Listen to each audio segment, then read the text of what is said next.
Uy, Eman, nagkakagulo sa social media ngayon yung Capital Market Efficiency Promotions Act. Nagkakagulo nga sila kasi may mga post na nagsasabi ang kanilang pinaghirapan, savings sa bangko, matataksan daw ng 20%. Bakit savings ba yung tinatax? Actually, sir, good question. Kasi madami tayong headlines ngayon na ang sinasabi, ang tataksan daw is yung savings mo sa bangko. Pagkatapos pong paghirapan yan, tataksan yan, may income tax ka na nga, may VAT ka pa pag sa consumption. Ikaklaro lang natin, yung batas na sinasabi dito, nung July 1 nag-take effect, ay merely sa interest. Di ba meron ng dating tax sa interest niya? Correct, sir. So tayo, yung karamihan sa mamamayan dito sa Pilipinas, ang savings natin, dati naman talagang natataksan. Makikita nyo mga bank deposit nyo na meron na talagang bawas kada interest na papasok sa inyong mga accounts. Tingnan nyo. Yan ang 20% na.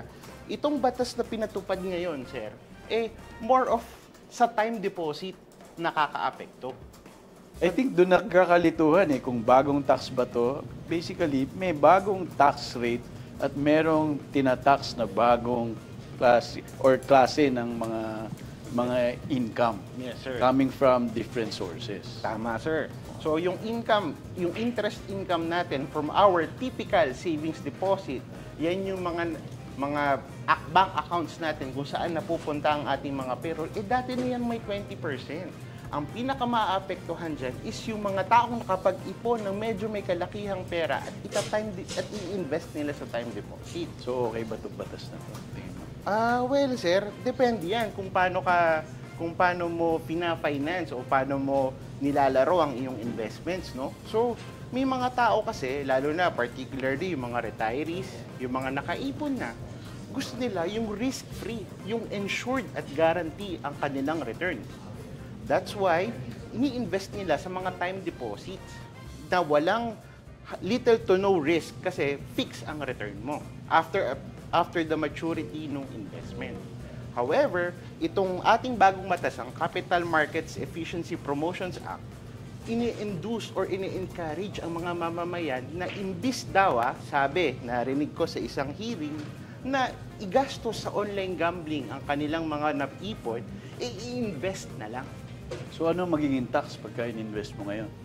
Okay, good question, sir. No? So, pag in-invest mo, pag nag-invest ka sa mga shares na listed sa Philippine Stock Exchange or ang listed shares, ang stock transaction tax mo, ang bawat transaction mo, mababawasan from 0.6% to 0.1%.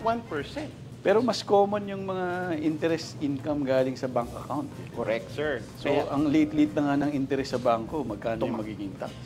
So, kung piso, may tax pa yun. Yes, sir. Magkano interest ng piso, tapos magkano tax? 20%. Kahit long term na yun. So, mukhang mas pabor to sa gobyerno kaysa sa tao. Dito, sa totoo lang, yes, sir. Parang ganun ang nangyayari. Pero somehow, kung makikita nyo, yung tax benefits of investing ang ating pera sa mga stocks, no? Especially dun sa listed stocks sa Philippine Stock Exchange, may bawas sa tax to. On the other hand, tinatakasan ngayon ang taxes on bank savings at time deposits especially. Kasi yung bank savings, fixed naman na yan wala naman nang mangyayari dyan, dati pa yan. So, mas mukhang maapektuhan ng mga tao kasi mas common nga na nasa bank deposit ang pera. More than sa investment sa mga stocks at securities. So, nakikita ko, majority ng tao sa Pilipinas ay workforce. So, ang workforce, ang kanilang form of compensation normally binibigay sa bangko as savings. Normally, yung savings na yan, nandyan lang yan. Hindi na, ang ating mga mamamayan, hindi nila dinedeposit yan as time deposit, but rather as saving deposit lang. Pero di ba may interest din yun kahit nasa mga normal savings account?